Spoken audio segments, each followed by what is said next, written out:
How you doing, y'all? Welcome to Confidence. Today's going to be a different kind of vibe. I literally have nothing planned. I think I have one question from the audience.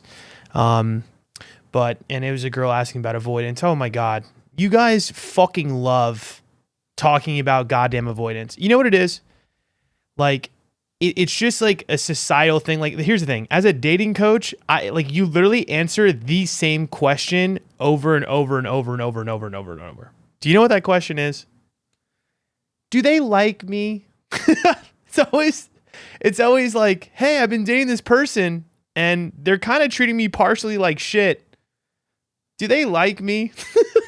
And then I just have to creatively, in 100 different ways, tell you to your face, no, he doesn't like you or they don't like you.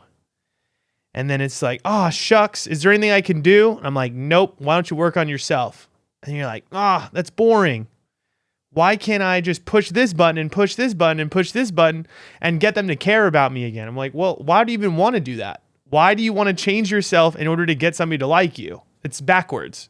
Don't you want somebody to like you for who you actually really are? And then it's like, nah, I just want them. It's like, oh, okay, that's cool. Great to hear that. But yeah, you know what? I might just answer the question in the front, just to fuck around, honestly, today. But the question was, and the reason it's just funny to me, it's just like, again, it's the same old shit. This girl sent me in a long situation, and it was about boyfriend of 2.5 years, broke up. He's avoidant. I'm anxious. You guys know the whole thing, right? He's struggling with not being satisfied in his work and his life. Every man ever. Come on now. This is like a tale as old as time, right? Every guy doesn't feel good enough. They haven't accomplished enough. And, listen, I get it, right? I am a man. Actually, I do want to talk about this part really quick, and I'll get into the rest of the question because, honestly, this whole question is really just about understanding, like, how an avoidant, I guess, thinks. And just like, I don't know, I guess like a man's perspective on what the fuck that all means and what we feel inside.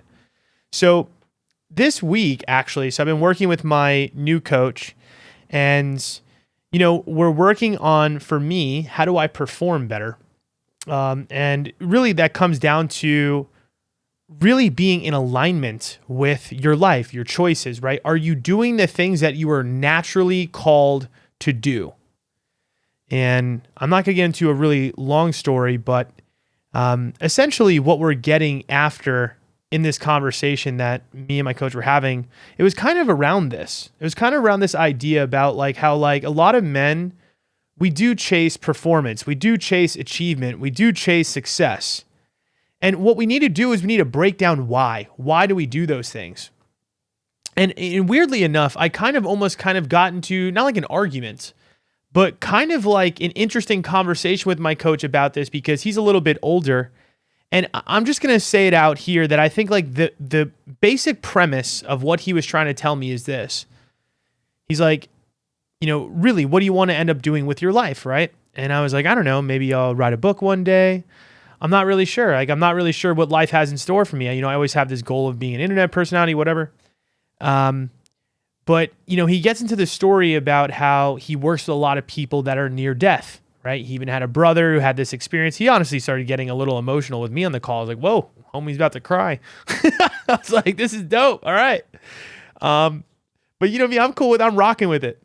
But anyways, he's going into how your perspective on your life really changes when you start to think about death. And when you start to think about, the end of your life, right? I think a lot of people, and I would say men, let's stick to men, right? It's like, we assume we have a lot of this time, all this time. And I think that's what ended up happening, right? It's like in your 20s, you're kind of just like exploring, you're new. Let's take it back to even teen years, right? Like as a teenager, you really don't give a fuck. No responsibility. You're kind of just chilling. You're doing your thing. Then like 20 to 25, like you start to experience life on your own. Maybe you go away to college. That's what I did, right? It's like I started to realize, oh shit, like my life is about me, right? It's not for my parents. It's not for these other fucking people. So you start taking your life a little bit more seriously, but still you're kind of fucking off. You're like, I'm 20 years old. I don't give a shit, right? You know what I mean? This is like this stage. I do a lot of relationship history with all of my clients, right? So I've done hundreds.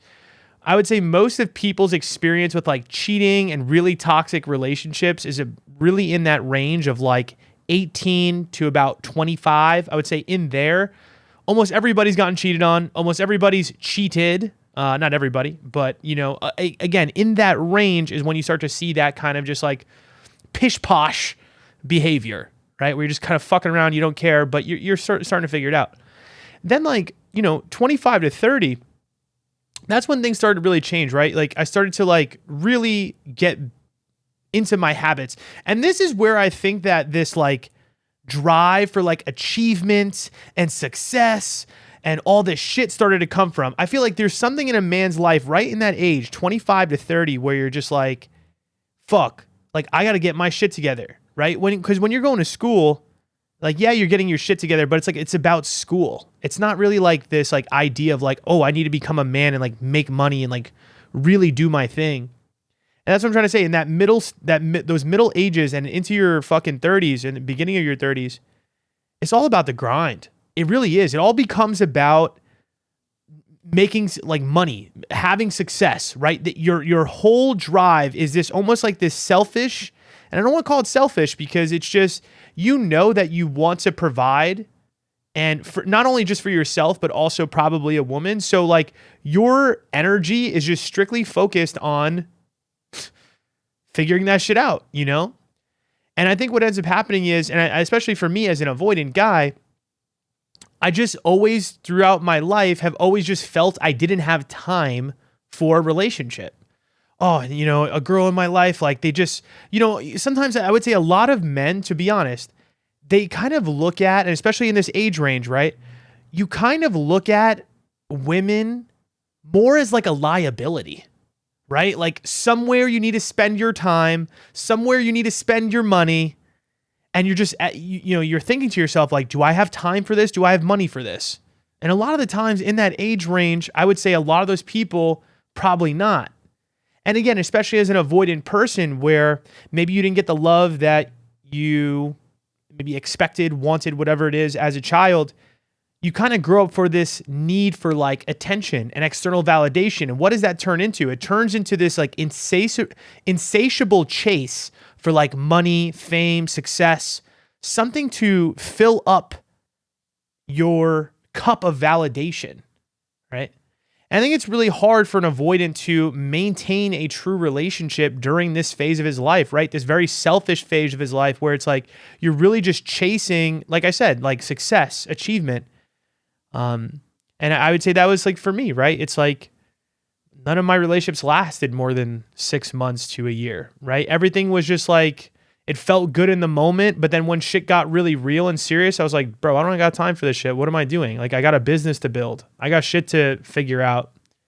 And especially if you're like making some money and you really actually like putting some energy into yourself and you value yourself as a guy, and again, quote unquote, value yourself in the sense of like, I didn't know like how to properly value myself at this time. Again, my value came from all this external shit.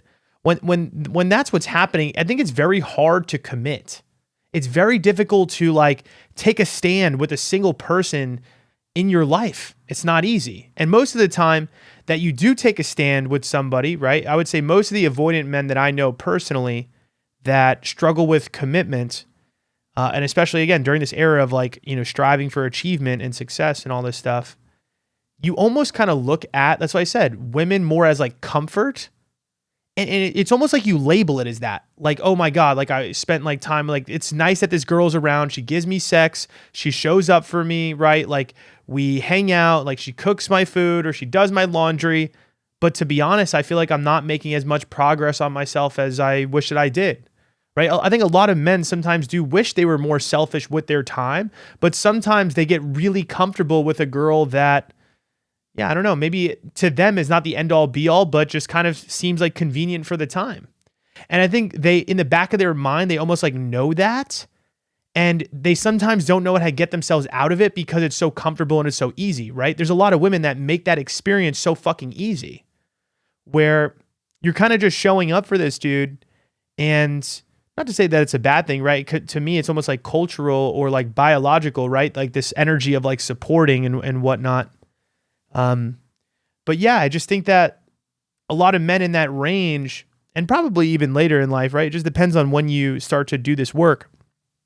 But yeah, you kind of don't really look at relationships as like the final stop. It kind of just looks at, you kind of look at relationships as like, okay, this feels nice for now, but how am I going to get to where I want to go? It's a very selfish existence during this time, I would say, for a lot of men, to be honest.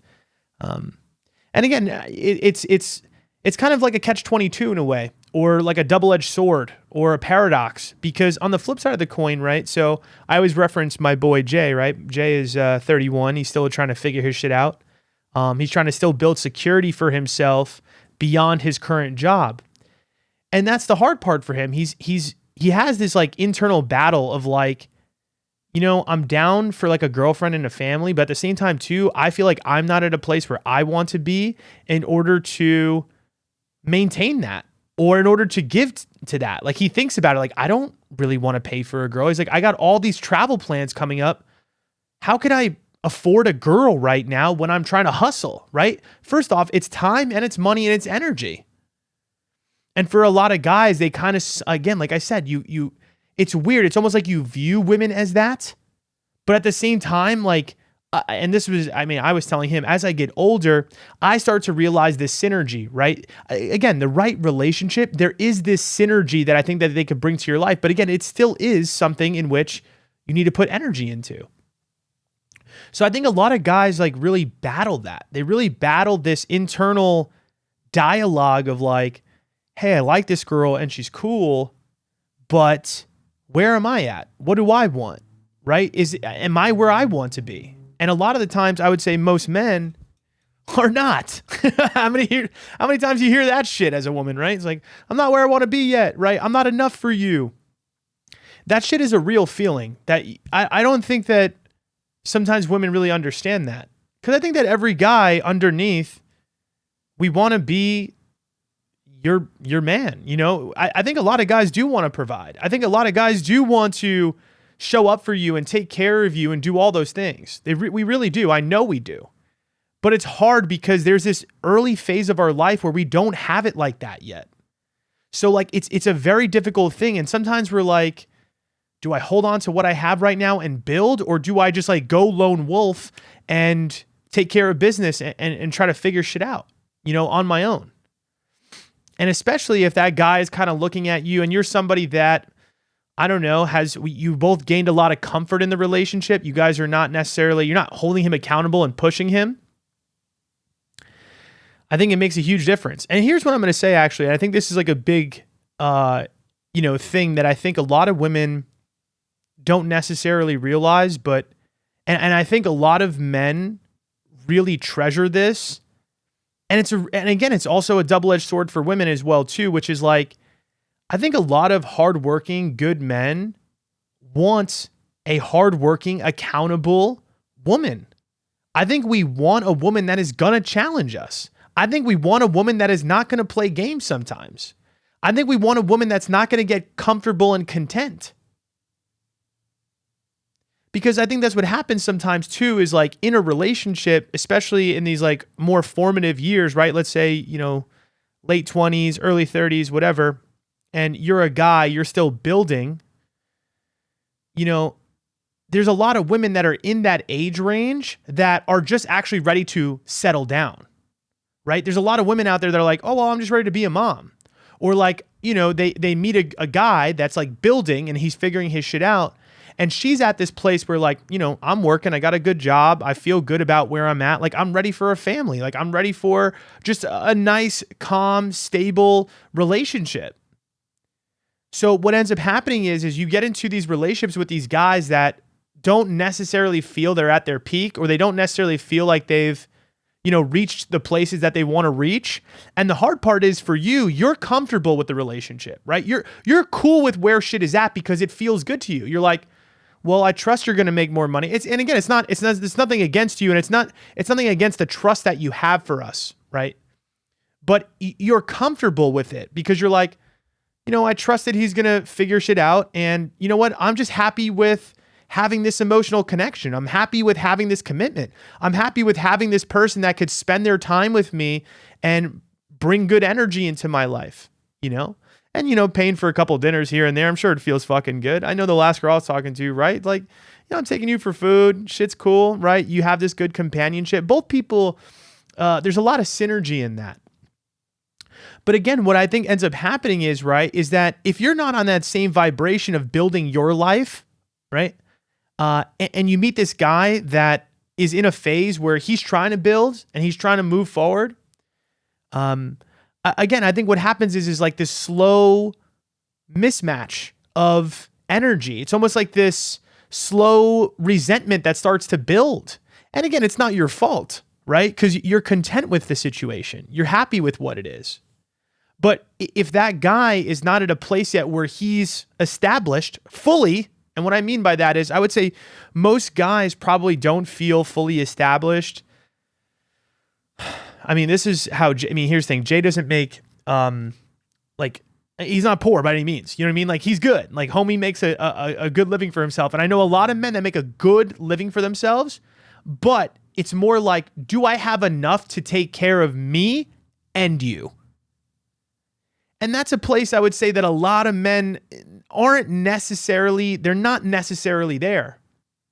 And so if you're not at this place where you have enough to take care of you and the other person, in the back of your mind, there's always this dialogue as a guy of like, well, this is nice. And I fuck with this girl and I enjoy spending time and watching Netflix at night and, having a slow morning and going to dinner with her and spending my Friday night and this and that, right? Doing these events, going to a fucking pumpkin patch or some shit.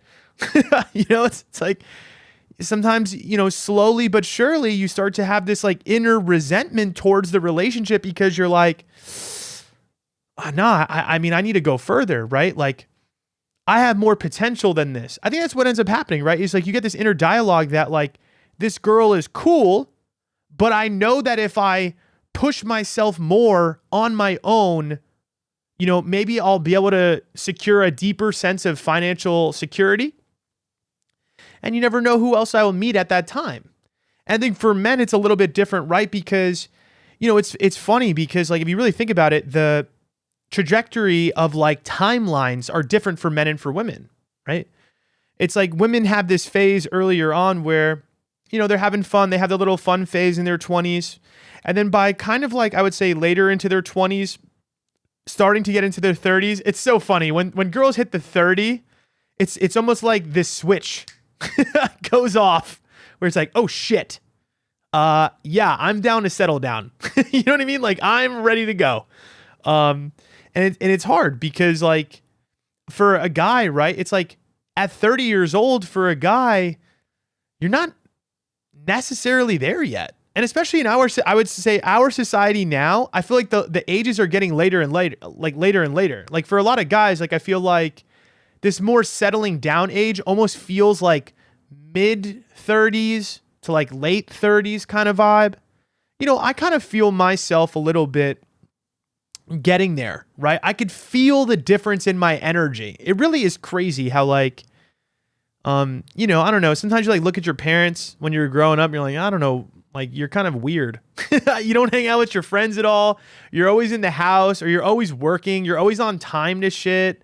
Like you get up early in the morning, you like make breakfast. You're like, why do you do this? Like, and like as a kid, you're like kind of just fucking around. You're like eating Gushers and shit. And you're like, why are my parents so fucking boring? But then as you get older, you realize like it really is like this. Like for me, I could feel energetically. I just feel different, right? It's like I'm 32, going to be 33 in a few weeks.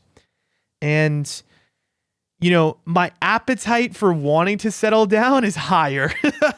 My energy for going out and being rambunctious and having this giant friend group, it's starting to dwindle down. It's like, it's almost like this energy of really coming to age. So let me bring back this whole point, right? So with my coach and me and him, right? So he's in his 40s. And so he's telling me about these near-death experiences, right? And he's talking about his brother. and he's getting emotional about it. And I think he was really trying to do is like put it in perspective to me that, we only have so much time on this earth. And honestly, a lot of the times we actually don't even know how much time we really have, right? There's people that pass away in their 40s. There's people that pass away in their 30s. The probability is not super, super high, right? But these things do happen. And I think when you bring death to the forefront, it's a question I have on one of my worksheets, my self-worth worksheet for one of my coaches and my clients. So my clients, you've heard this before, but like, it really puts into perspective of like, what is truly important to you, right? So like one of the questions in the worksheet that I give my clients is like, if you have 6 months left to live, what would you do with your time on earth, right? If you knew right now that like time was about to be ticking, well, what are you going to do? Is there something that you're going to work on? Are you going to spend more time with family? You're going to spend more time with friends? What does that look like for you? And essentially that's what my coach was trying to, convey to me is that, we think we have so much more time than we really do. And honestly, what he's pretty much getting me to is like, you really want to focus on what is truly most important to you. And sometimes answering those questions and getting those near-death experiences, you can really kind of see. And, he also asked me this question too about like, imagine you couldn't post anymore. Imagine social media went away. Like, what would your life be, right? Because a lot of my thing, I have this giant attachment, you guys know, to like social media and like, wanting to be this internet personality and whatever. And I turned around and I was like, I told him, I was like, yeah, I'd probably be like nobody, weirdly. I know that sounds fucking fucked up, but it almost kind of feels like that. I mean, that's like the ultimate level of like ego death for me. And he's like, okay, so if that didn't exist, like what would you do with your time? Right? Like if no social media existed, like what would you do? I think it's a good question for anybody to answer, right? Because I think social media inherently is the closest thing that you can get to like external validation overload. It literally is. It's, seeing other people's lives in an instant, a picture of their life. You automatically see likes, you automatically see comments, you see instant results to whatever it is that you're posting. So it's immediate external validation to anything that you put on there. But imagine if that didn't exist, right? What would you do? And I guess the reason, again, he's asking me these questions is to get to the root of what would you really do with your time, right? If other people didn't matter. And yeah, what would really matter to you? What do you value the most, right? Because whatever you've done in that last 6 months probably gives you a good indication on what's important to you. So I think for me, right, like the 6 month question, if that was me, yeah, I'd probably start writing. And even, the question about the social media thing, I told him, I was like, yeah, I'd probably just start writing. Like I really enjoy writing. I probably would just write a book. And like, essentially that would be my legacy book, which is like everything that I've ever learned and try to put it into a really digestible novel. And it's interesting because I know this about myself already. You know what I mean? Like I know that I'm going to be an author at some point, and write books probably at some point in my life. It's just like, it's a calling that I have, right? It's how I know I can give back to people in a way that is like everlasting. Social media is cool, but it's kind of flash in the pan. I mean, podcasts are great too, because like, people can go and listen to these. So I think that's why I love the podcast so much too. And just like being on this forum is that this is like my truest lens, and you could actually sit here and digest full fucking thoughts, right? The people that just watch bullshit fucking social media reels, TikToks, it's mindless sometimes, You get the one good clip here and there, but outside of that, it's kind of all bullshit. But yeah, so I guess a book would probably be in the works. And honestly, I mean, so the big lesson that he was, and again, I'm going to circle this all the way back to the performance thing, but, he was telling me about like his brother and things like that. Right. And like, all these people that he's experienced near-death experiences with, and all those people that go through that recognize something that, like, what are you really going to regret in your life? Not making $1 million? Are you going to regret not having 1 million followers, right? When you're sitting on your deathbed, like, what do you feel like is going to be the most important thing? And I think that each person that is in that position, and I would say even for me, right? I don't know how you answered this question, if you paused it and you wrote down some answers or just thought about it, but I would say for most people, the thing that you think about is like, who's next to me, right? Let's say I was terminally ill for 6 months. What matters at that point? Probably me, I guess my future wife, my kids, my immediate family, my best friends, right? I mean, that's pretty much it. I for me, right, the TikTok, does that fucking matter at all anymore? No. Yeah, I honestly, I probably would just stop what the fuck I was doing and I'd probably just start writing a book, genuinely. And I guess that's the thing, right, too. It's like, and the reason I said it goes back to this question, the reason I think he was bringing this stuff up to me was, I think he was trying to point out to me of like, my whole life, and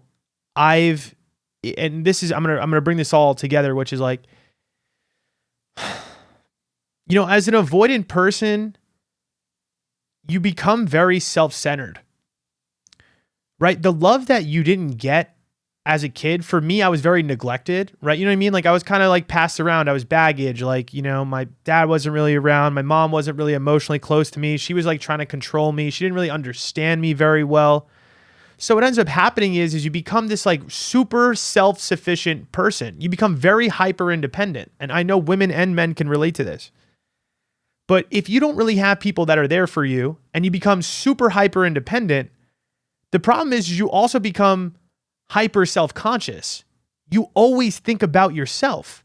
Because you don't trust anybody to help you, you don't think about help. This is why avoidants struggle with relationships so much. Because genuinely, they're constantly thinking about themselves. But a lot of it is in reaction to the fact that they didn't have people show up for them. And because they never had people show up for them, they don't trust that people are going to, or they don't see the need for it, right? Because if I've built myself up and I'm this hyper independent person that doesn't need a relationship, you see what I'm saying? It's like, what do I need it for? Because at the end of the day, I could provide everything for me. And we've become this really hyper independent society. I think we really have, especially for my avoidance. I think that's really what it comes down to. And again, I'm going to speak to myself, right? You look at my history. Kid that doesn't get a lot of attention, feels very neglected, doesn't trust love, then becomes hyper independent. Think about this. I moved to Arizona by myself, no family, no friends, hyper independent, right? You move away, you're on your own, and life just becomes all about me. It's the Chris show. It's all Chris. It has nothing to do with my relationships. I'm not close with my family, right? I care about my relationships, but it's almost like sometimes you don't recognize the value of those things. And somewhere along the ways, you kind of, again, you build up this life where you're so focused on yourself, you're grinding, you're trying to get success, you're trying to get this achievement, thinking that that is going to make you happy. But ultimately, when you really look at the end of life, the thing that really is most important to you are the close relationships to you. So, it's this really crazy, I don't know, duality. Right? Because here's the other part too now. So here's the thing. Now you take it into my life now. And this is where it gets tricky. And this is where me and Jay were really going at it this week. And we were talking about it this week. Because like, on one hand, we understand the value of like, oh wow, okay, yeah. What's really most important to us is probably having a family. Right? He even said too, Jay's answer was that if he didn't have social media, he'd probably just start a family. I thought that was very interesting. But again, it's to this point that I think sometimes the most important thing really is relationship. It is the people around you immediately. It's not really the world. at the end of the day. That part is important, but I think the people that you have the biggest effect on and the people that have the biggest effect on you are the people that are closest to you and immediately surrounding you. When I turn this podcast off and I hit stop recording, my listeners are so important. Absolutely. And my clients, of course, these are, but really it comes down to the people that you interact with on an everyday basis. And the people that are so hyper independent, like myself, that's the thing, is I don't know. It's weird. It's sometimes I don't mind being on my own, but I guess it's just when you really think about it, it's almost like it's good for where you are.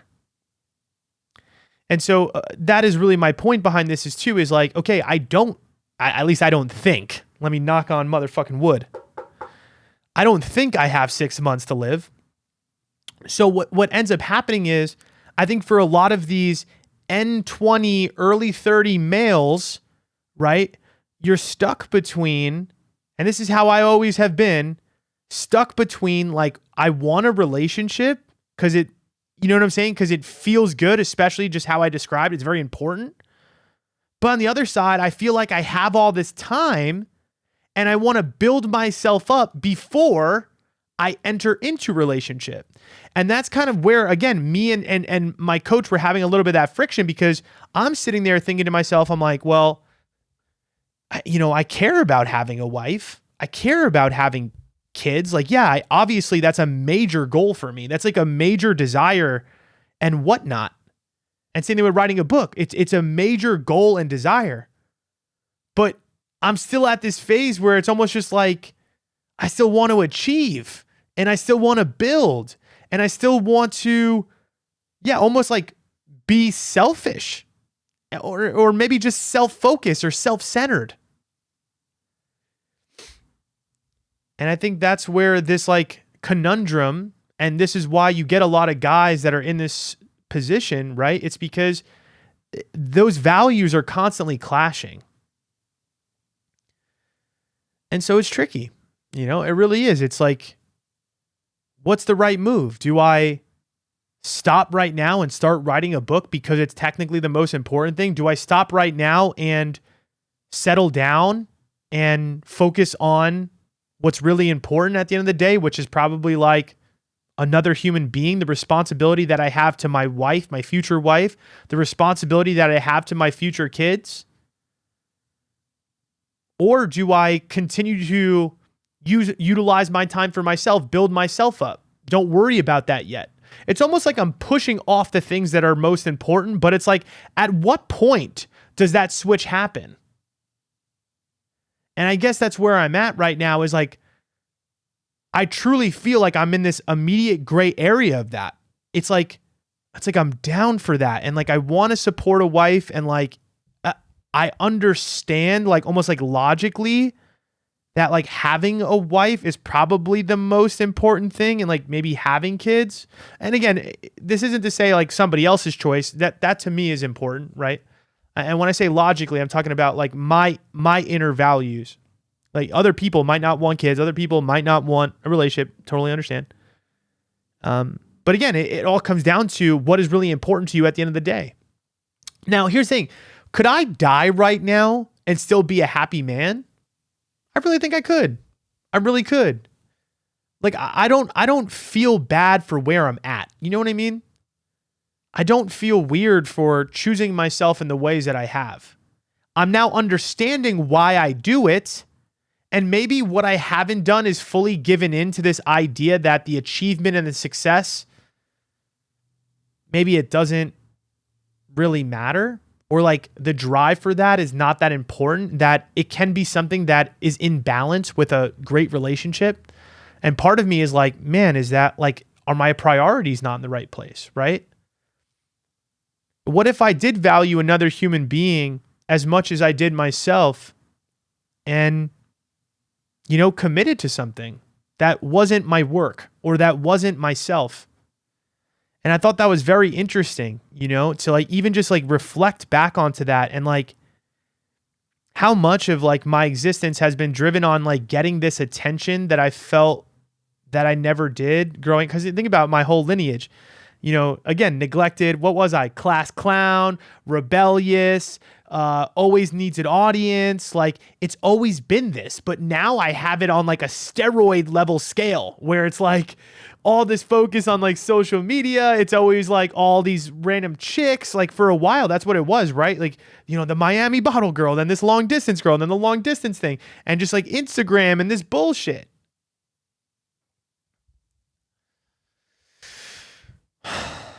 So here's the thing. Again, I'm not here to say that there's anything wrong with like a guy going after achievement and success, because it's weird. Like I said, I'm still at that place where I'm like, oh, like on one end, I get the whole family thing. I get the whole writing a book thing, right?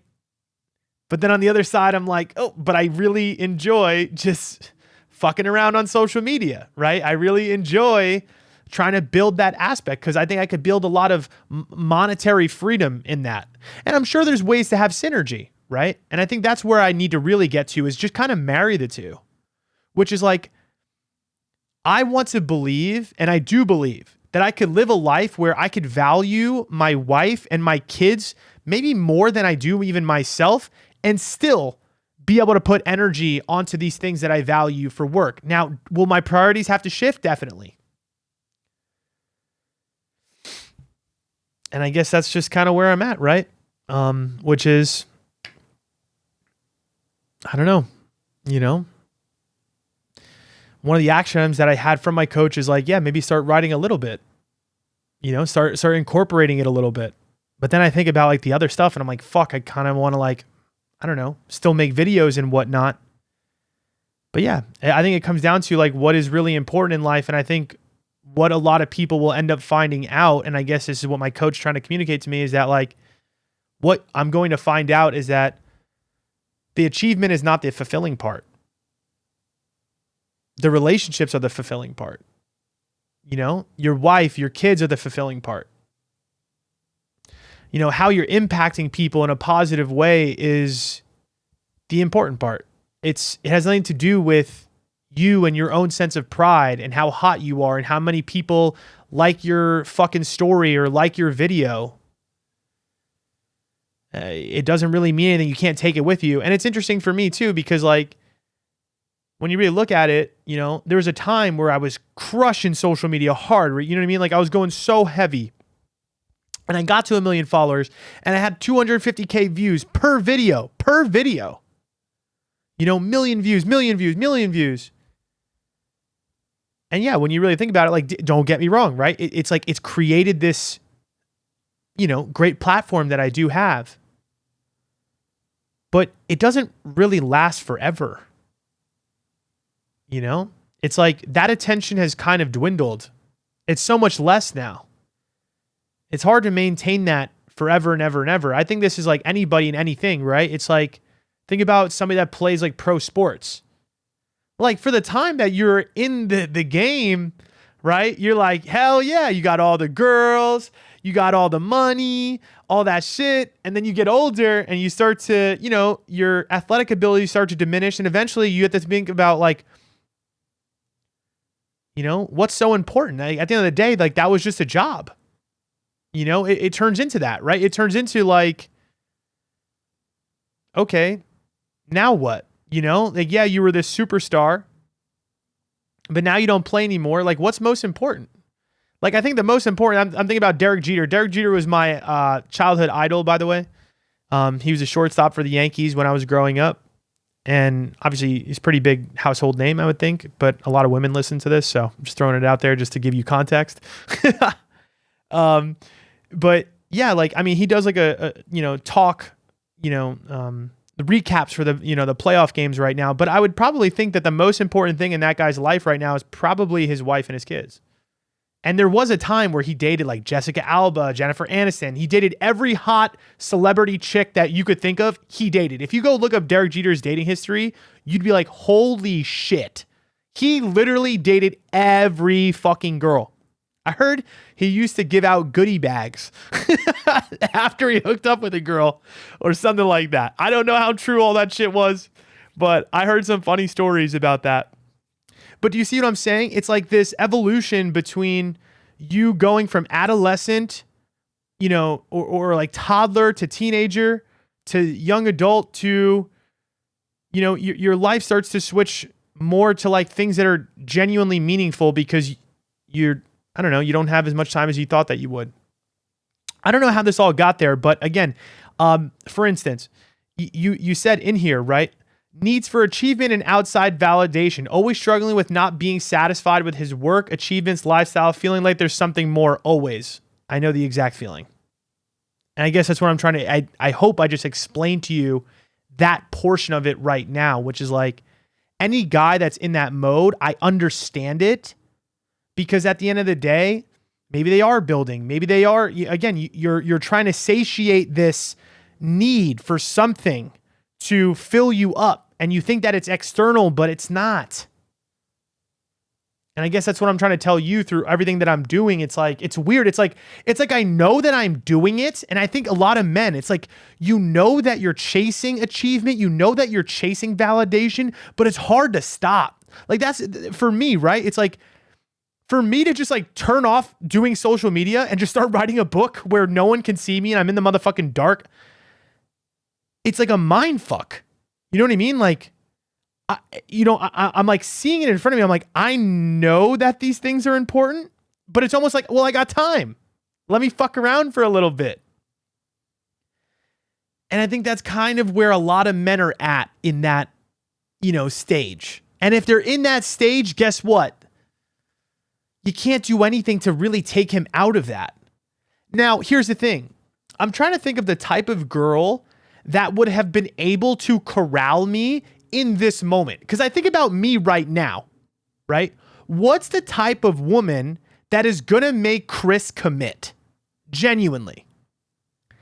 And the only way that I think that I can commit to somebody, right? And again, my values will change as I get older. But I think it's a woman that can challenge me, hold me accountable, is building on her own, and is also working very hard, and is also striving for excellence, and is also striving for more. You kind of have to be on that same vibration, to be honest. And it's weird because I think about it right now, it's like a lot of the successful, hardworking, high-powered women that I coach, they always date these like guys that like sometimes aren't really that motivated, And it's interesting because like, yeah, a lot of the guys that like I kind of know that are like highly motivated, they sometimes get matched up with these girls that are like sometimes not really motivated. It's interesting. It's weird how that works, to be honest. But again, that's what I was talking about earlier about like the resentment over comfort, right? It's like for a girl, think about it. You either settle down. How many times? I'm telling you, this is the types of relationships I feel like I see a lot. You have like this hardworking girl that dates this guy for a very long time. That guy's down to date, and you guys have this like 3-4 year relationship. It's multi-year relationship, and then you break up with him because he wasn't motivated enough. Essentially, he wasn't keeping up with your energy and your hustle, and you're striving for achievement and validation. It happens on both sides, right? Or you get the guy. See, it's interesting. You could be a hardworking, whatever girl, but maybe you get the guy, maybe he's not really that motivated and he's not working that hard, but he also doesn't commit to you and he doesn't give you what you need. And that mind fucks you because at the end of the day, you're also chasing validation. Think about it. When you're a high performer and you're always chasing achievement, you're always chasing validation, the people that don't give you what you want become very intoxicating. And I guess that's what I'm trying to say about this whole dilemma that you're having with this avoidant guy and anybody in general. You almost have to match that person's need for validation and commitment and settling down at the same time. I know that that's very confusing. That might have been very confusing, but I hope you understand. Let me see if I can break this down a little bit further for you to understand. Because you have this, right? We said, why do I work so hard? Why am I so hyper independent? All my people that are hyper independent, why are you working so hard? A lot of the times it's for this feeling or belief that no one's coming to save you, that you need to do everything on your own, and you probably chase a lot of this external validation that you never got as a child, right? Probably. That's most people that are striving for excellence. So what you need to do, I think for somebody to find you and actually date you, they kind of need to match you at that, right? What am I saying about a girl, right? I'm like, I want a girl that's going to challenge me. So AKA, I want a girl that's also chasing her dreams, maybe chasing validation at the same amount that I am. I know that sounds fucking weird. But do you see what I'm saying? It's like maybe the girl that's going to evolve with me naturally is the girl that's kind of at that same emotional plane that I am, which is like, I'm hustling and I still want this, achievement and success. And maybe she still wants this achievement and success external to me, but then we both together can be aligned on the fact that we also care about each other.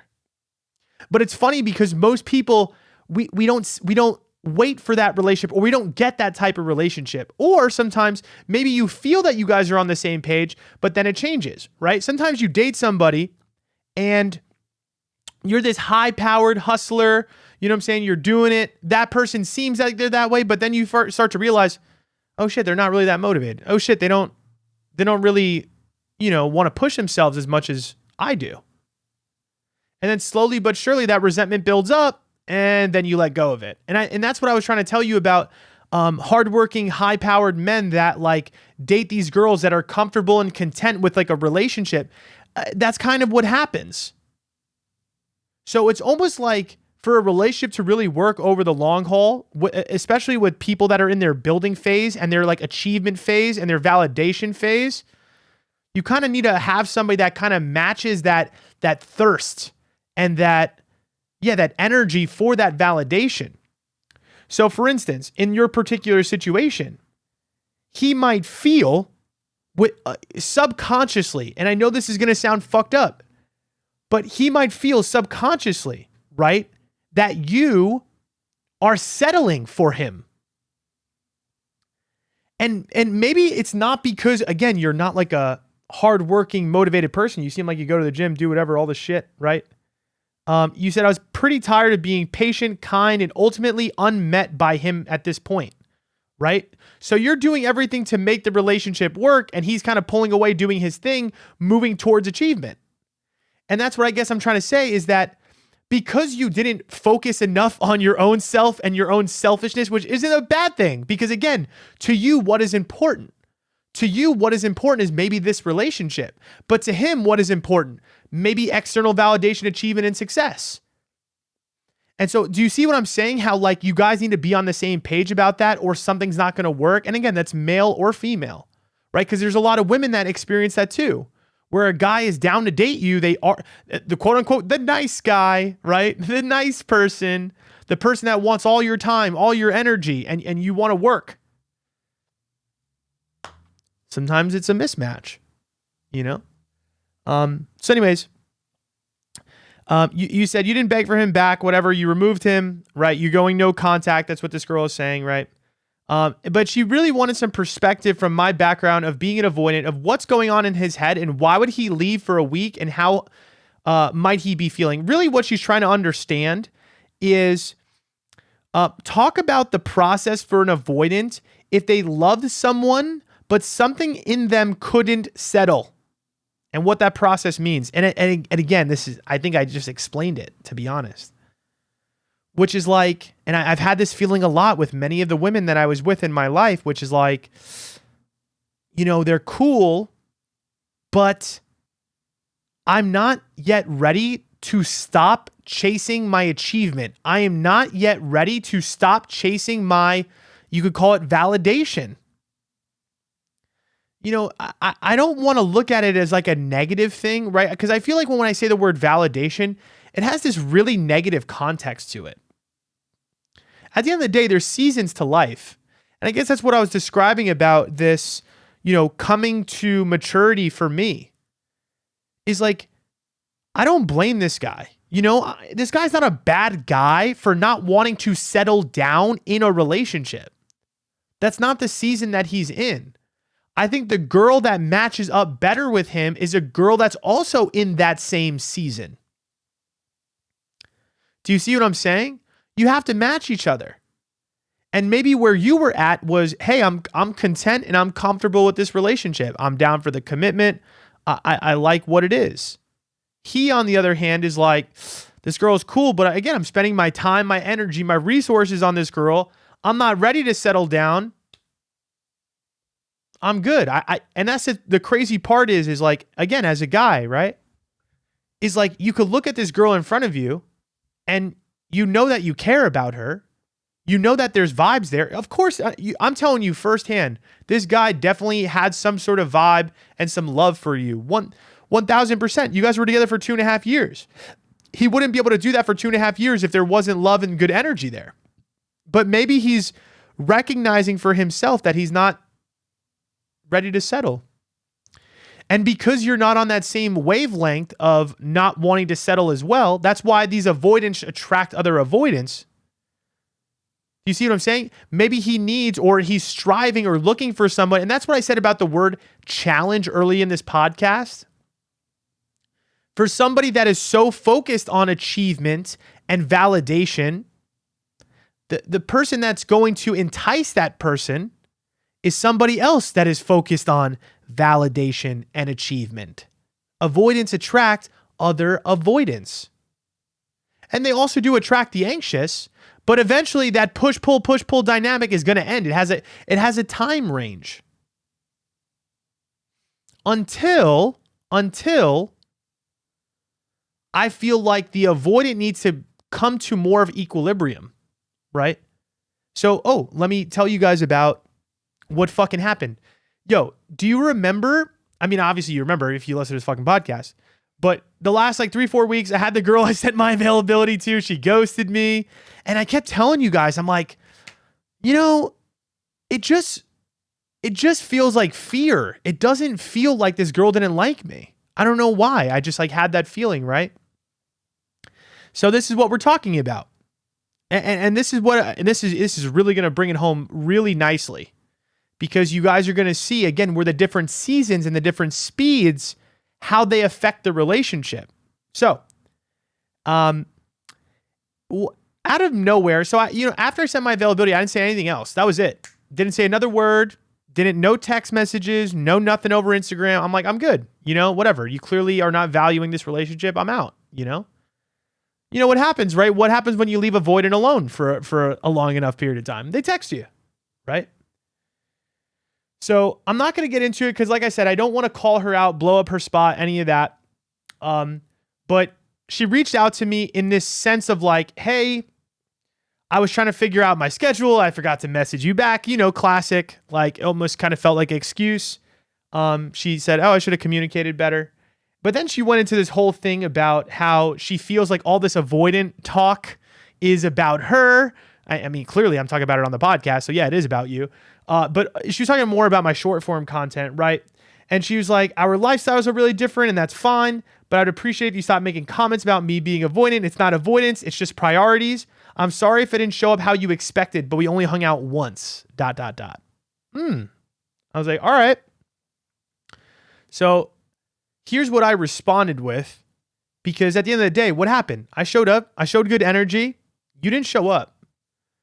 And so this is where I hope that I've helped you guys get to as well. I want you guys to be so fiercely trusting of yourself, so fiercely trusting in your truth that you could set these hard boundaries and still show love, right? I didn't take this, and she said something about getting the ick.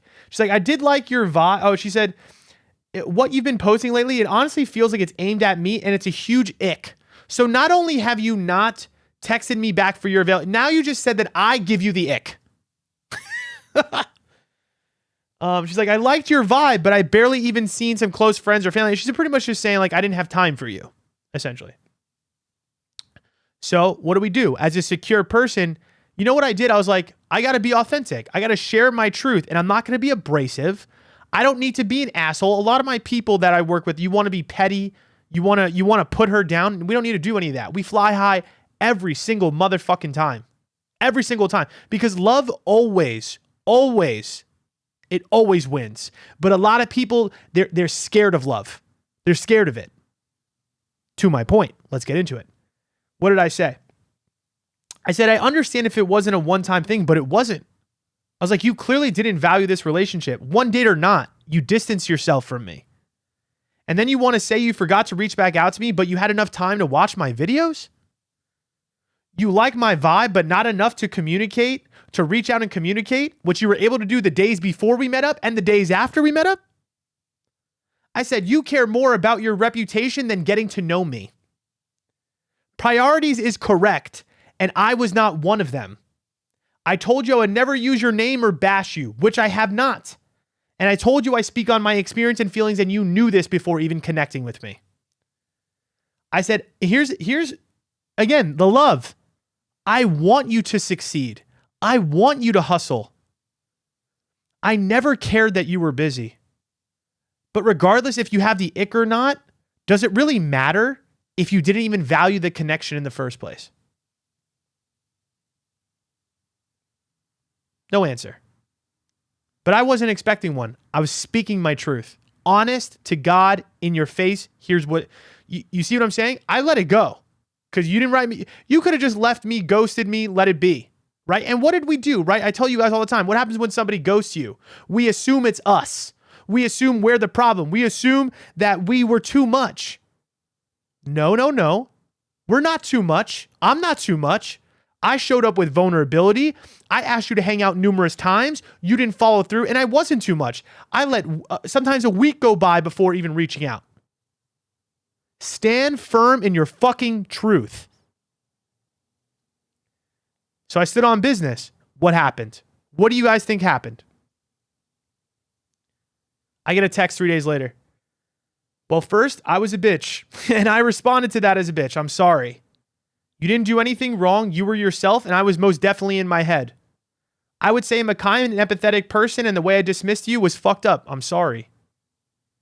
I think I've dealt with a lot of fucked up people, and my nervous system is definitely not regulated when it comes to someone that is honest and communicates. Out of everyone I've ever dealt with, you've been the first to be very forward and honest, and it's been 2 years I've been single. I hope you can forgive me, and I'm happy for you in this new possible relationship. You know, and she said she listened to the podcast and she realized a few things. Hey-o! Fuck yeah. But yeah. Now, here's the thing. What I tell you guys all the time, trust your intuition. What was my intuition telling me? Hey, I think this girl is actually just scared. I don't think she likes me. I don't think it's not that she doesn't like me. What did I do? I trusted my intuition. Did I go back and bend my boundaries? Did I go back and try to save the relationship? Did I go back and try to fix her? No, I didn't. I said my truth. I was firm in my truth, and I let it go, even though I got ghosted. And this is how I want every single one of you guys to show up in every single one of your relationships. Communicating directly, communicating honestly, communicating with love, with balance. I didn't force things with her. I didn't go too fucking hard. I was even keeled. I was grounded. And even when she came and gave me attitude, even though she ghosted me, what did I do? Did I yell at her? Did I call her a bitch? No, I asked her questions and I told her my truth and still gave love. I want you to succeed. I want you to hustle. Still was able to show love. Even when you told me I gave you the ick. Because that's what we do here. That's what you'd realize. And a lot of people don't realize in this fucking world because everybody is so fucking scared. All they do are petty and they go low and they ghost and they run away. It's this behavior. And I understand why. And that's why I'm trying to say in this whole situation, I knew it was fear because I know how it feels to be 25 and an entrepreneur and have gotten myself fucked over. I know what it feels like to not have people show up for you. I get it. And I said, I appreciate you apologizing. I said, I could feel your hesitation from the beginning. I know your past and anxiety was a factor. I also know you're a caring and a hardworking person. I never doubted that. I said, I'm not perfect either. I could have went slower, right? And I essentially said, stay focused this week. I said, have a good time. That was it. And, she said something, but that was it. But let me explain something to you, right? So we talk about the people, right, that was going for success and achievement. What is this girl doing, right? Let's try to make a visual for you guys so you guys can understand this. This girl's 25, right? I'm 32. I'm a little bit more grounded. I'm 7 years ahead of where she's at. I was where she was at, right? where she's striving so hard for achievement. She feels like she's not enough. She feels like she has no time. Trust me, everything that she was telling to me on the date, I was like, trust me, I know all these feelings very well. But I have a lot more maturity on her. So what ends up happening is I show up with honesty and vulnerability, right? I want this. What is important, right, in my life right now? I would say it's half hustling and achievement and validation, and it's half relationship, the important shit, commitments, loyalty, right? And again, when I was 25, what was that percentage? The percentage of Chris committing and loyal and what was important, I guess, it was probably at like 5%, right? And I was like 95% achievement, validation, whatever. So what happens, right? We hang out, we go on this date. What's the amount of energy that she wants? In order for me to match her desire for achievement and validation and all this shit, being 25, she's not focused on relationships. I had to be what? Mega avoidant, right? Who's the guy that she was going to be attracted to? The guy that wasn't giving her any time of day. Because that's what she's used to. And that's what she's striving for right now. She's not used to a person that's ready to commit. Now, what most people make the mistake of, and again, this is why I'm going to go back to your situation, right? The situation that we were just talking about. The mistake is thinking that just because they're leaving you for validation and achievement, that you are somehow less than, or what you see isn't real. Instead of, what? I asked her to hang out. She's avoiding me, right? She's so focused on achievement and validation. She don't got time for Chris, right?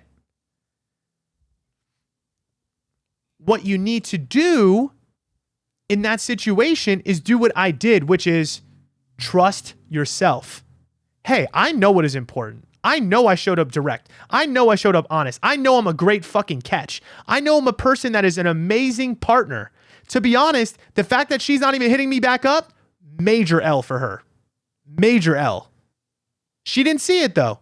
But here's the thing, I didn't force her to see it. And that is where all my anxious get it wrong. Because a lot of my anxious, you don't have self-trust. You don't believe that what you deserve and commitment and relationship, like to you, is that important. Or you don't trust. You don't trust that you're going to find that if you stay true to it. So when these avoidant people, they want to leave because they want to achieve and they want to chase success and validation, let them go do it. Because what happens if you stay firm in your values like I did? What happens? Oh, I'm sorry, I was scared. Damn fucking right you were. I knew that shit. I've been there. I've done this. This is why I do what the fuck I do. And it's funny because from the outside looking in, right? Maybe you see this dating coach and he's getting ghosted by all these girls and you're probably thinking to yourself, damn, like what, is he an asshole? Is he fucking around? No, actually, I'm just fucking real honest in a way that nobody has seen before. Most people don't get to this level of authenticity. They do not, because most people are scared. And I am too. I'm not Superman, right? I came on this podcast. You know how many days I was like, damn, this girl fucking ghosted me. She shit on me. I thought we had a good vibe. I was like, I thought we had something. What am I doing? Am I really too much? I'm saying I'm questioning myself. But what I didn't do is I didn't betray myself. And for you in this particular situation with this avoidant, again, do you want to know what he's thinking? He's thinking about achievement. He's thinking about success. His mind is not dialed to the things that I would say are quote unquote important, such as relationship, commitment, loyalty, putting others above yourself. And maybe he's not healed enough to that point yet. That's what I'm trying to say. This girl that I was dating, she wasn't ready. She isn't ready. And that's okay. And that's what's crazy too. It's okay that it's like this. It's okay that she wasn't ready. It was okay that she ghosted me. It's okay. Because we weren't in alignment. Because where am I, right? We talked about this. You need to be on the same level of wanting and needing achievement and validation, and also wanting and desiring commitment. So for me, I would say my levels right now are about 50-50. I'm 50% like down for commitment and relationship and writing a book and the important things that have nothing to do with external validation and ego. And at 50% of me is like, yo, I want to make videos. I want to be popular. I want hot chicks' attention. I want more money. See what I'm saying? I'm 50-50. But again, that took time to get to 50-50. And I would assume that in another 2-3 years, what will happen? You know, my wife, potentially, right? My girlfriend, potentially, is probably going to become more important to me, right? Writing the book might become more important to me. The social media might start to dwindle a little bit. So you just got to trust that where you are in your process, that everything is happening for you in the right ways. And so again, for you in this situation where you were in this relationship with this avoidant for 2.5 years, right? And you're like, you know, they love someone, but something in them couldn't settle. You're ready for something that they're not. That's it. No harm, no foul. I know we want to hate the other person because we want to control other people. We can't do that. But stop trying to control other people. You want to find somebody with where you're at. And, you know, who knows with this girl, right? Like the one that, whatever, maybe she shows up differently. Maybe she's just not ready. And she's not, right? She's not. She's so focused on her shit. And again, I respect that, right? Because like I said, I told her, I said, I want you to succeed. I want you to hustle. And so I think if I was you and I'm the girl, right? And you have this avoidant guy who's like, hey, I need to achieve and I need to figure shit out. Say, okay, go do it. I can't stop you. And I want commitment. And that's where the self-trust comes in. You need to turn around, not blame yourself. Tell yourself, hey, you know, he's not on the same page as me right now. I want commitment. And yeah, focus on that aspect. And honestly, I feel like this place of being 50-50 to me is a really good place to be, which is like, I'm open to really great relationships, commitment, whatnot. But I still want to achieve and I still want to hustle and I still want to succeed. And to say, it's not that you can't succeed without that, right? To me, what I truly believe now is that I think that, let's say hypothetically, I do find a wife and kids. You end up actually sometimes, I think, working even harder because now you're not doing it for yourself, but you're doing it for other people. And to me, that's the most powerful force in the world is love. And I think that's what my coach is trying to get me to understand is that when you sink into those things that are most important and not for the egotistical things, you actually create synergy in your life. But it's hard to sink into those things. And that's what I'm trying to tell you firsthand as an avoidant. It's hard for me to rationalize not being hyper independent and letting other people actually rely on me and being reliable to another human being. Because it's just, I've never been that way. Honestly, I never have.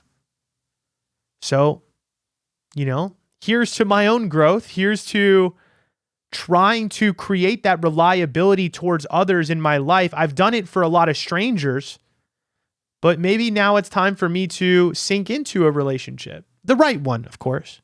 Because that's the thing too. It's like, I think I do still want a girl that, yeah, has some sort of drive and attention on security. And honestly, maybe I guess it is validated. Why do you think I was so attracted to this girl, right? Where like that physical connection was so fire. It was because she goes to the gym. Her habits are fire.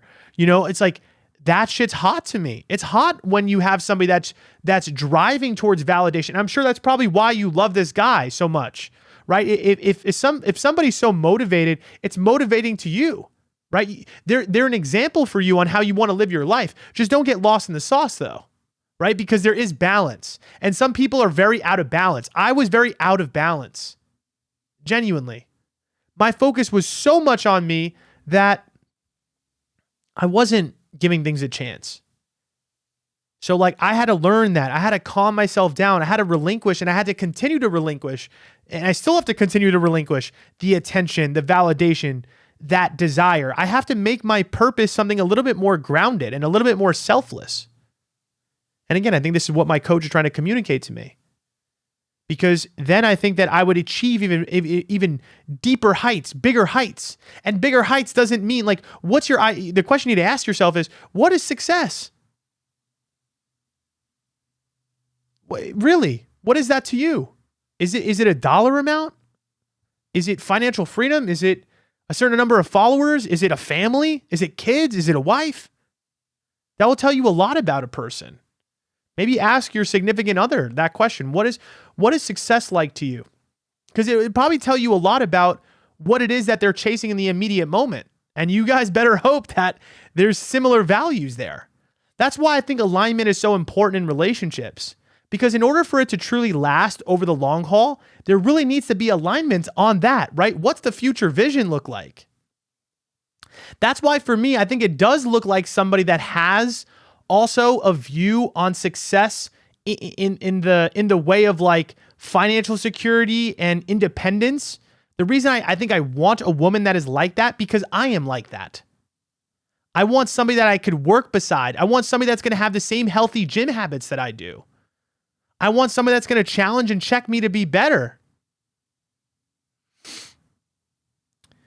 So, to be honest, if an avoidant is leaving you because he feels like he's settling, what I'm assuming is that he doesn't feel challenged enough.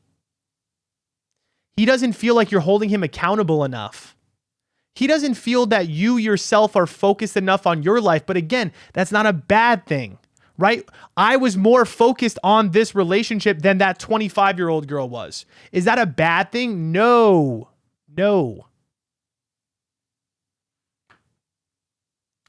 But again, it's still a mismatch, right? Do you see how the motivation level towards your own life, it needs to be in alignment or it's not going to work out? And again, that doesn't mean she's going to achieve more than I am just because she's more focused on it. Like I said, I truly believe that you can have a relationship and have synergy in your work if it's the right relationship where you guys are in alignment. I believe that. But I also think that a lot of people choose relationships in which they're getting treated like shit. I think a lot of people choose relationships where it doesn't really work for them. And then they have this negative view of relationships. And that's what this girl is saying, right? It's like every guy I've ever dated just treated me like ass. And she was used to that.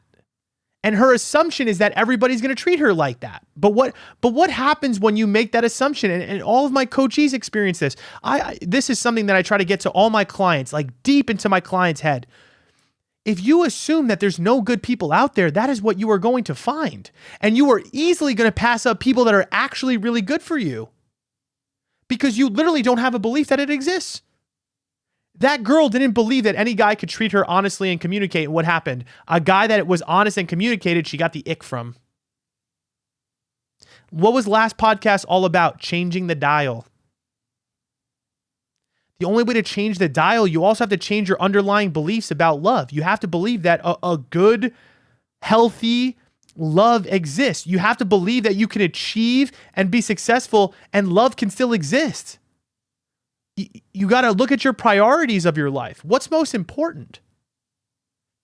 And you got to get those into alignment. But you also got to just let go of control that the people that are in your life, and again, I look at this situation, I look at my situation. Sometimes we want things to be a certain way that they're not. That's the truth. That's most people's problem. If you really want it, you want something to be something that it's not. You want this guy to show up for you and be ready for commitment in a way that he is not capable right now. And I'm sure he wants you to be a girl that probably was giving him more space or didn't want that much commitment. But my whole thing is I don't want you to change yourself. And that's where I tell you guys, that's where the pitfall is. The pitfall is, think about this. This girl is striving for achievement so much, the one I'm talking to, what could I have done? Matched her freak, right? Matched her energy. Oh, fuck this. I'm not going to text her at all. And I'm just going to work. And I'm just going to do me. That's what happened, actually. I stopped giving her energy. And what happened? She texted me now. It's funny how that works with every fucking avoidant.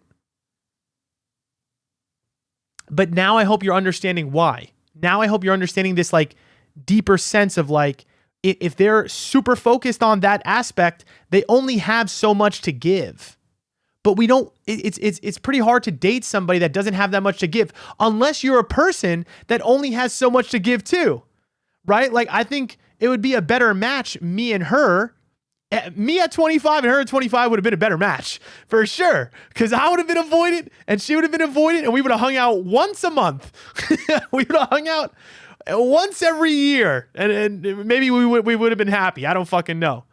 Or maybe she would have been chasing me because that's what ends up happening, right? It's funny. It's like you treat people like ass and then, you know, they want to make shit happen. But I also think, again, this is why, right? I saw a girl that was so focused on herself and what happened? I was like, ugh, I was attracted. I was like, oh my God, you're so focused on yourself and you're not focused on me. I like this. You know, let me see what's good. But that's what I guess I'm realizing is that you need to find someone that is equally focused on themselves and equally focused on you at the same time. And I think it's hard to find that match in life, right? It's rare. It's rare, right? For me, I just dated this girl or tried to who I saw her as, oh, I'll give 50% of myself to you and 50% of myself to my own work. She looked at me as like, I only want to give you like 10 to 15% of me and I want 85% on myself. Mismatch, didn't work, right? Didn't work. But then I also think about this. I met this new girl, right? Who was like texting me every day and then wants to chill. What is she trying to, she's like, here, Chris, here's 85% of me. I'm like, hey, sorry, ma'am. I only have 50% to give to you. Can you meet me at 50? And then she kind of has to decide, hey, do I want to meet you at 50 or do I need to find somebody that's actually wants to give me 85? And I think that's where a lot of, again, I just made up this math equation I think really works. But I think that's what you need to understand about these relationships is like, you need to determine for yourself what you are comfortable giving, and then also what you're comfortable kind of like accepting, right? For me, I think I realized over time, I think I like a girl that gives me like 85. If she can get that down to 65, I think I can give you 65, right? And then the rest on myself. But here's the thing, if I have to give you too much, I don't want to resent you for not focusing on my shit. Think about your situation. I know I'm going all over. I hope you guys are listening and comprehending because it is going fast. But think about this girl, right? You guys are dating for 2.5 years. It seems to me like you actually have decent, I saw her profile. She's a gym girl. I fuck with that. So you're a gym girl. I fuck with that. So I know that you probably have good discipline and focus, but here's the thing. Maybe you're giving yourself, because you just said, I'm giving myself to you. You're not giving yourself to me. Maybe he wants to give you 30% and what you want is 50 or 60, right? I don't think that you're given 100, right? I think it seems to me like you're pretty independent as well.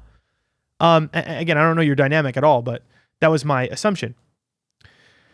But what I guess happens is right in a relationship, and that's why I said where a guy sometimes feels this feeling of like a girl being a liability because maybe he only has 30% to give to you and you want 50. And guess what? Because he loves you and he cares about you, he starts to give you 50, but then slowly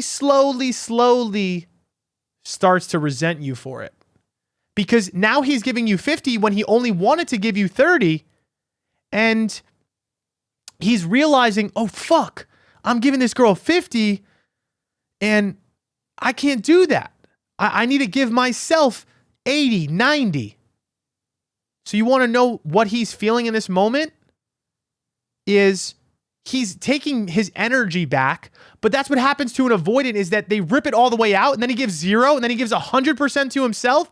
And what happens? You give 100% to yourself and that's what I did to this girl, right? Same thing. I said, okay, go ahead, fuck yourself. Go be on your own. She gave 100% to herself and then she started to realize, holy fuck, I can't be 100 to me and 0 to my relationships. That doesn't feel good. And that's when they come back and they're like, hey, how you been? What's going on? I can give you 20. And then they try to finagle with you to try to get the lesser amount.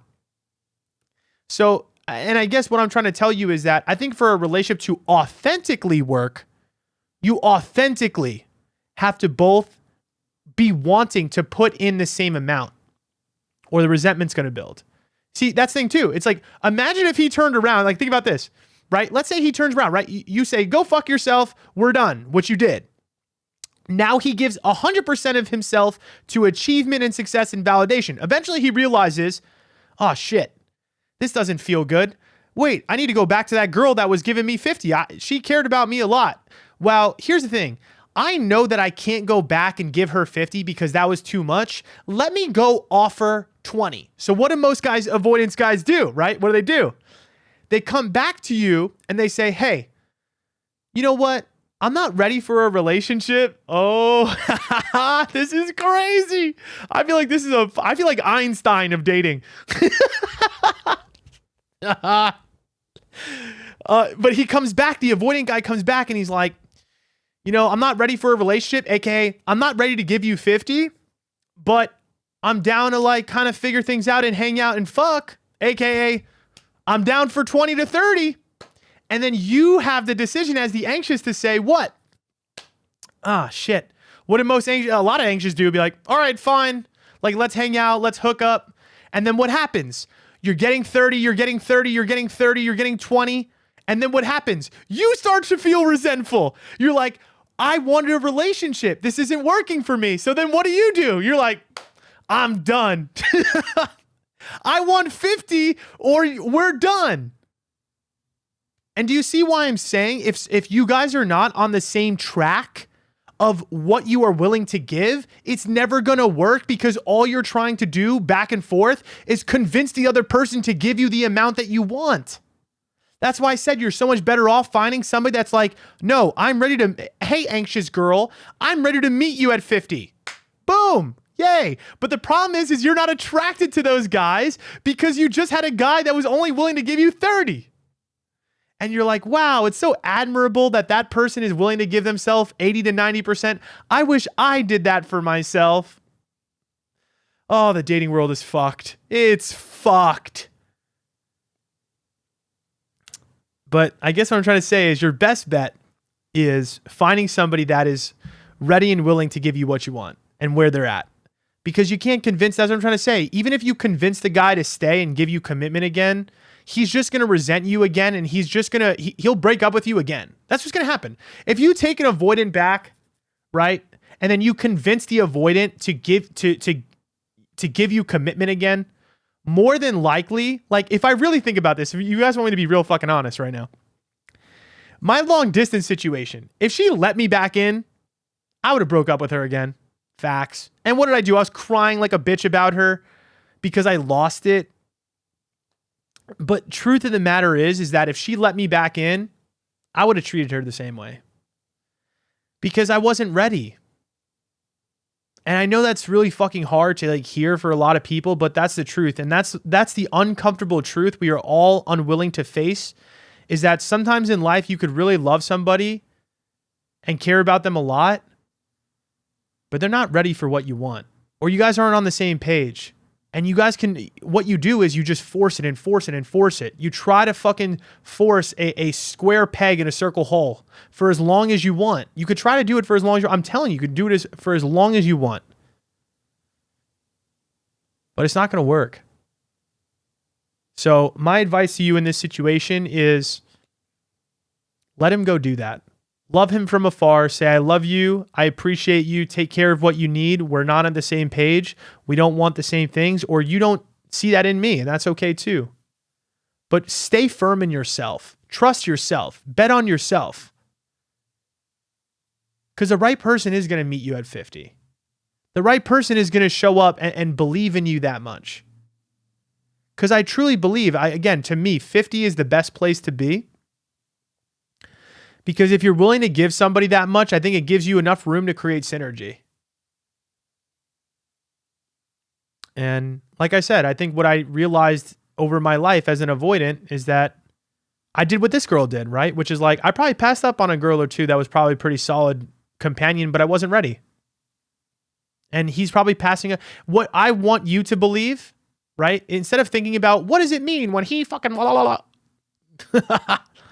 What I want you to do is I want you to look in the mirror and I want you to remind yourself, hey, that guy was great, but he missed out on a good partner. And not because he's not deserving of that. It's just he wasn't ready. And I still love him and pray for him right there on the spot. I hope he finds the success and the happiness that he wants. And let it go. Nothing else you can do. And then you continue to work on yourself. You continue to work on your boundaries. You continue to work on your self-worth. And then you open yourself up and you open your heart up to somebody that is willing and ready and capable of giving you what you want. All right, guys, I love you. If you ever want to work with me, you know where to find me. And yeah. Wow, hour and a half. Holy shit. I thought I had nothing to talk about this week. LOL. All right, love you guys. Bye.